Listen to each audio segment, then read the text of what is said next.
আসসালামু আলাইকুম। তো আপনারা নিশ্চয়ই দেখে বুঝতে পারছেন আমি কোথায় আছি। রাইট, আমি এখন আছি লটকন গাছে। তো ফলের সিজনে যদি ফল খেতে না পারেন তাহলে আর কখনোই সেই ফল খাওয়া হয় না।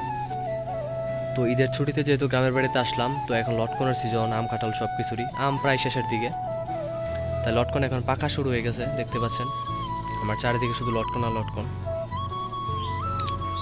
তো এক এক এলাকায় এই ফলটি এক এক নামে পরিচিত। তো আমাদের নরসিংদীতে এটি পরিচিত লটকন, অনেকে এটাকে বুগি বলে।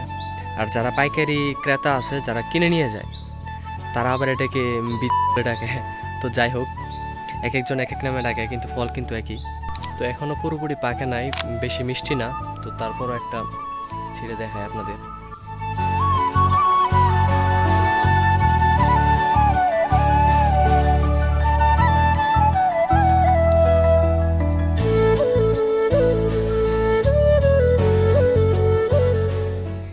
এটা আরও রসালো দেখাবে এবং কালারটা একদম হলুদ বর্ণ ধারণ করবে।